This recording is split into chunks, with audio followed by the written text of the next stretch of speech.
Hello and welcome to Spectrum News at 4. I am Rachel David White, coming to you live from the beautiful hills of Ibiakuran. Let's take a look at the headlines. Federal government unveils committee on cyber attack prevention. Reps member arrested with $500,000 alleged Atiku money sharing formula.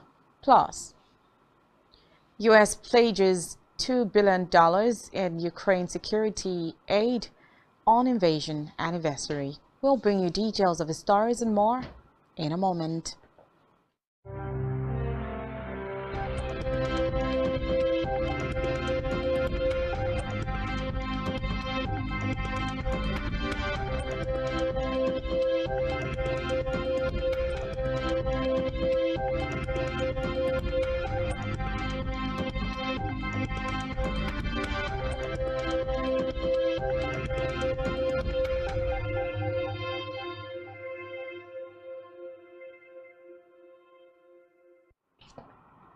We begin the electoral report, where President Muhammadu Buhari has unveiled a committee to coordinate the activities of computer security centers in their information and communication technology industry to intercept potential cyber attacks during the 2023 general election.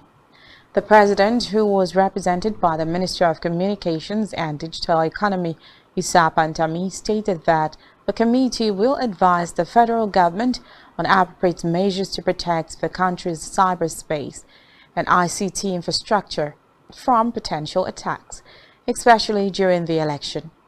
According to him, the committee will be led by the chairman of the Nigerian Communications Commission, Adeolu Akande. During the inauguration of the committee in Abuja, it stated that with the increased role of the ICT in online activities and its crucial role in the conduct of the 2023 elections, the job of the committee is to assist the country in conducting a free, fair, and credible election. Meanwhile, the Nigeria Immigration Service (NIS) has ordered the closure of the country's borders throughout Saturday for the presidential and National Assembly elections. The Controller General (NIS), Issa Idris, gave the directive to command controllers across the country in a circular. Accordingly, all command controllers, especially those in the border states, are to ensure strict enforcement of the directives.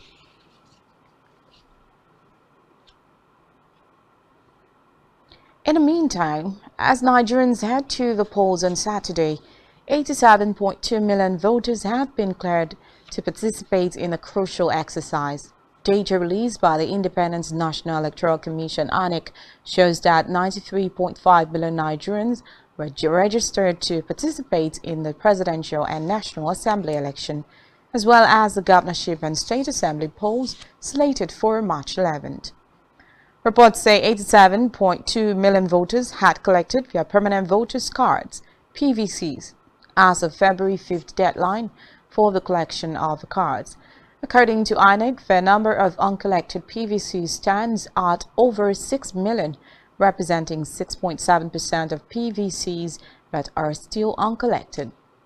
Meanwhile, INEC Chairman Mahmoud Yakubu revealed that a total of 1,642,385 polling units and collation center agents of political parties will participate in the elections.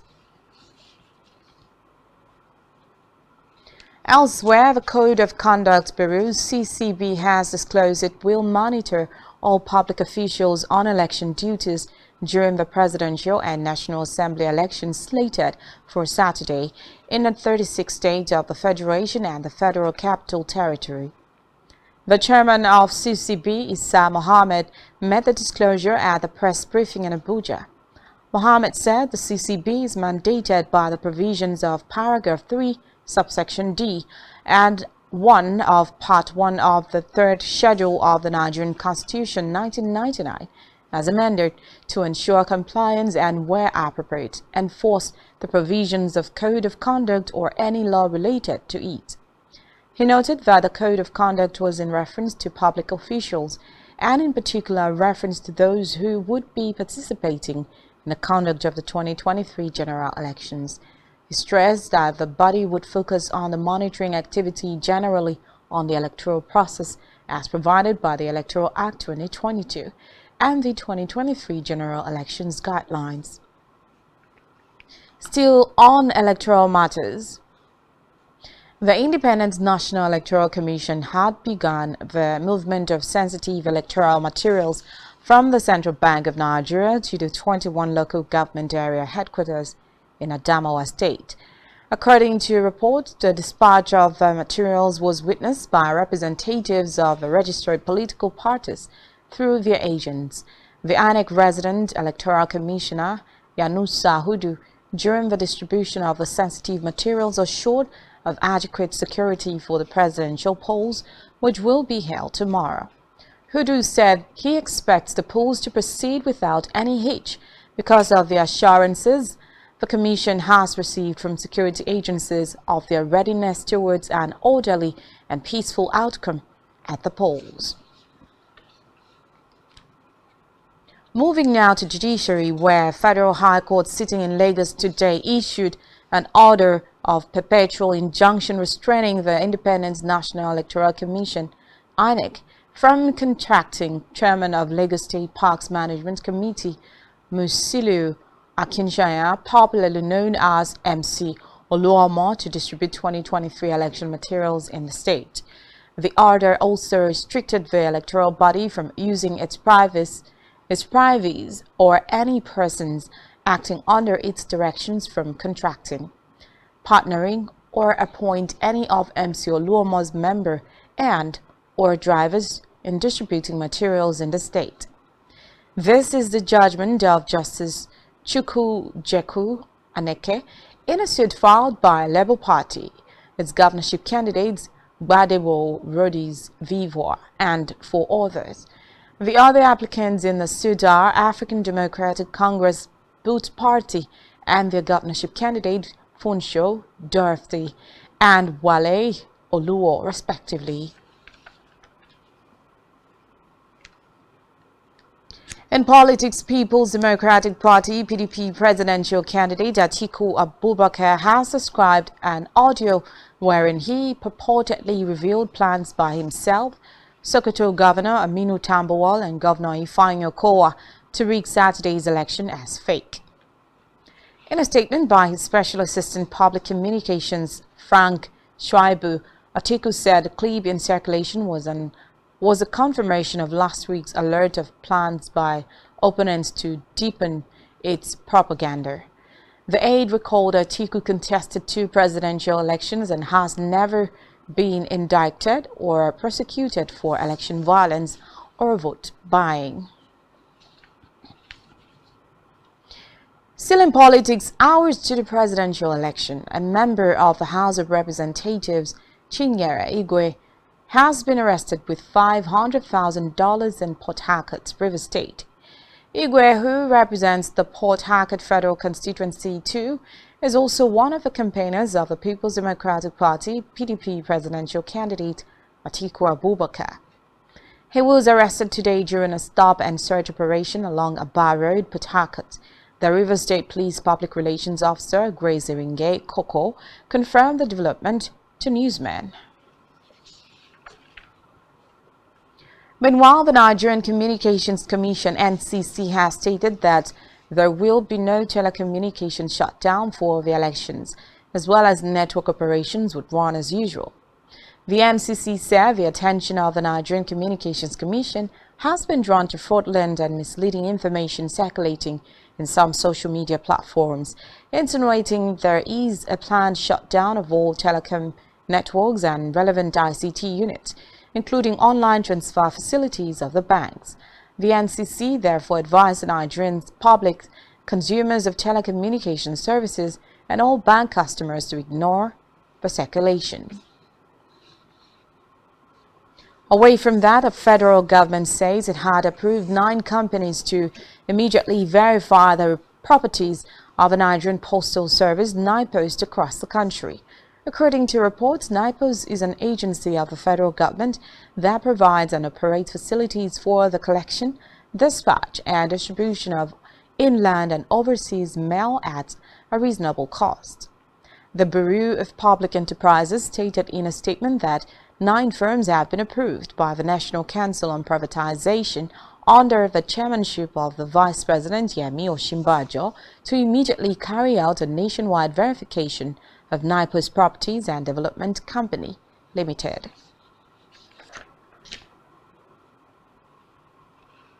On Naira Crunch, in an effort to drive a cashless economy, the Central Bank of Nigeria has suggested the use of e-Naira for cash transfers during the National Society Safety Net program scale up. This was according to the National FinTech Strategy document obtained from the website of the CBN. Reports say the strategy document was created by the National Financial Inclusion Steering Committee, chaired by the CBN Governor Godwin Emefiele. The document revealed that the e-Naira can be pre-programmed for payments to the poor and vulnerable on the social register. Recall that the CBN launched its central bank digital currency e-Naira on October 25, 2021 to drive financial inclusion, payment system efficiency, improvements covering remittances and social intervention, and revenue and tax collections. Meanwhile, the Central Bank of Nigeria has launched the USSD channel of the central bank digital currency tagged the e-Naira on Bullnet platform to boost the usage of its platform. During the launch in Lagos, the Chief Executive Officer Bullnet, Bulletin and Inquiries Networking System and Services, Bayo Akintoye, said the USSD with the code *997*50# would soothe the pain felt by Nigerians given the current scarcity of cash as it transitioned from cash-based economy to a cashless one. He said the CBN has collaborated with Chams Mobile Limited to address challenges faced primarily by the unbanked and undeserved by developing a service known as e-Naira Enhanced Services via the e-Naira USSD channel, which is fully run and powered by the patented Bullnet platforms. In Africa, U.S. First Lady Jill Biden has reportedly spent her second day in Namibia visiting Hope Initiative Southern Africa. The initiative is a non-governmental organization that works to end poverty and hunger in marginalized communities in the region. Biden seized the opportunity to educate Namibians on gender-based violence and prevention measures of HIV infection.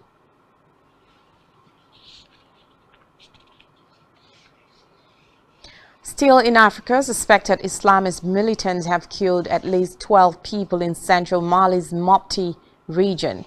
Officials said gunmen burst into a village in Sekal di Bankas, shot at people, burnt homes, and then chased those trying to flee into nearby forests.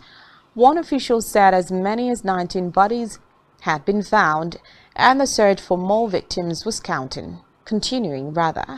Recall that last June, an attack in the same area left more than 130 people dead. Meanwhile, the region sees frequent raids by jihadist groups linked to Al-Qaeda and the Islamic State group. On a foreign scene, King Charles III has commended Ukraine's remarkable courage and resilience on the one-year anniversary of the Russian invasion. The monarch, who met President Zelensky at Buckingham Palace, said the people of Ukraine have suffered unimaginably from the full-scale attack on their nation. He added that the support from the UK and its allies was heartening to see as the world watched in horror the suffering inflicted upon Ukrainians over the past year. Still on the foreign scene, United States has announced $2 billion in additional security assistance for Kyiv today, the first anniversary of Russia's invasion of Ukraine. According to the Pentagon, the aid includes ammunition for the HIMARS precision rocket system, 155 artillery rounds, drone and counter-drone systems, 9 Clarion equipment, and funding for training and maintenance. Items in the package which does not feature some capabilities that Ukraine is seeking, such as Western warplanes and longer-range missiles, will be purchased from the defense industry instead of drawn from U.S. stocks, meaning they will take longer to get to Kyiv's forces. Meanwhile, the United States has spearheaded the push for international support for Ukraine, quickly forging an international coalition to back Kyiv after Russia invaded February 2023 and coordinating aid from dozens of countries. Still to come in the news, Barcelona plan official goodbye for Lionel Messi. Stay with us.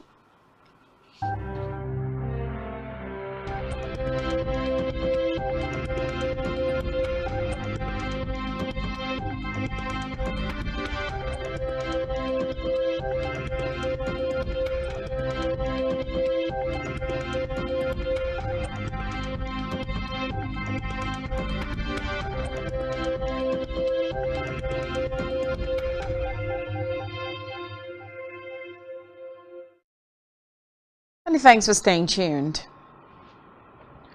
On our business news, power distribution companies have stepped up the quantum of electricity load allocation that they receive and distribute to consumers across the country, as the latest data from the federal government showed a reduction in the amount of utilized energy by the discos. Data released by the federal government-owned Transmission Company of Nigeria, TCN, on Delhi Disco's load summary from February 4th to 10th, 2023 showed that the cumulatively excess load allocation that was taken and distributed by the discos during the period was 897 megawatts. The report, however, indicated that the total quantum of energy that was not utilized during the same period was 407.53 megawatts, adding that Nigeria's Delhi power generation has been hovering between 4,500 megawatts and 5,000 megawatts for some weeks now. An analysis of data for the 11 discos indicated that on February 4th, 7 of the power firms took a cumulative excess load allocation of 97.96 megawatts, while 4 others could not utilize a total of 63.68 megawatts. Still in business, the National Bureau of Statistics (NBS) has revealed that the price of 12.5 kilogram of cooking gas rose from 7,413.25 naira recorded in January 2022 to 10,277.17 in January 2023, representing a 38.63% increase on a year-on-year basis. The NBS state profile analysis showed that Benue recorded the highest average retail price of 11,260.67 naira for 12.5 kilogram cooking gas, followed by Cross Rivers at 10,833.3 from 33 naira and Ebonyi at 10,763.57 naira. In health, United States senators visiting South Africa to assess the impact of a major American-funded HIV and AIDS scheme have vowed to review the program despite Pretoria's close ties with Russia. South Africa has forged ahead with highly controversial naval exercises jointly staged with Russia and China and coinciding with the one-year anniversary of the Kremlin's invasion of Ukraine. Reports say that the exercises were launched on Wednesday off the eastern coast of South Africa despite calls for them to be postponed or cancelled. And still in health, a professor of obstetrics and gynecology at Ahmadu Bello University, Zaria Solomon Avidime, says women experiencing irregular ovulation should go to the hospital for proper evaluation by maternal health experts. The gynecologist disclosed this in an interview with Newsman, adding that irregular ovulation could lead to infertility if not properly treated. He urged women with the condition to avoid self-medication and seek help. Professor Vidime identified polycystic ovarian syndrome, a hormonal disorder, premature ovarian failure, thyroid dysfunction, diabetes mellitus, and excessive weight gain as some of the health conditions that are associated with irregular ovulation. The maternal health expert also stated that a high-fat and low-fiber diet could predispose women to irregular ovulation.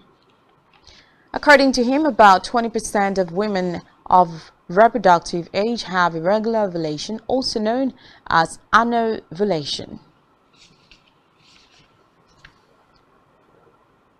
In sports, Alex Iwobi has been rated the fourth most creative player in the Premier League so far this season.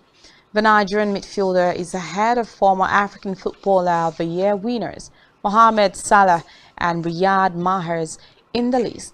Salah, who won the African Footballer of the Year in 2017 and 2018, has made 5 assists, one more than Mahrez, who was a recipient of the awards in 2016.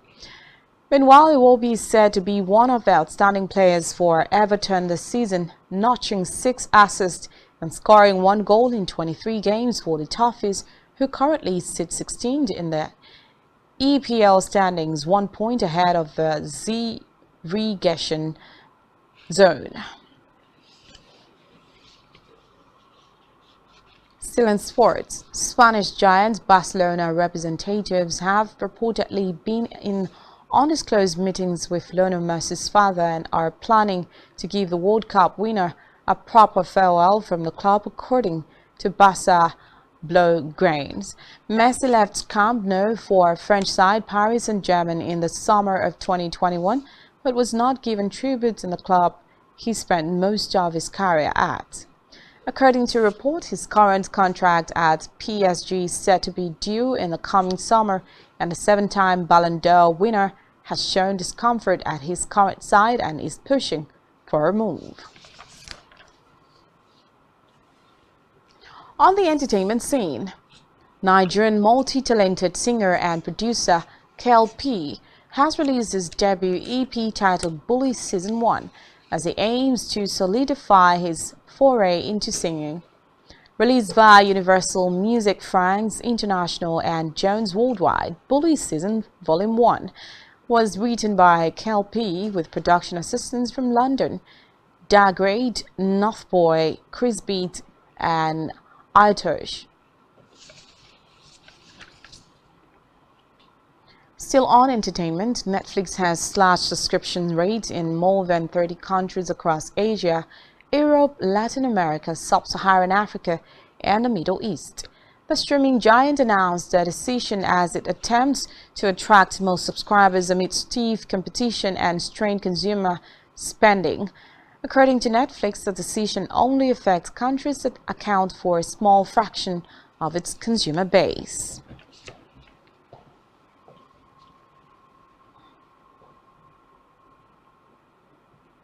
And that's all we have for you at this time. Do ensure to follow us on social media and subscribe to our YouTube channel, all of which you can find on our website, spectrumtv.ng.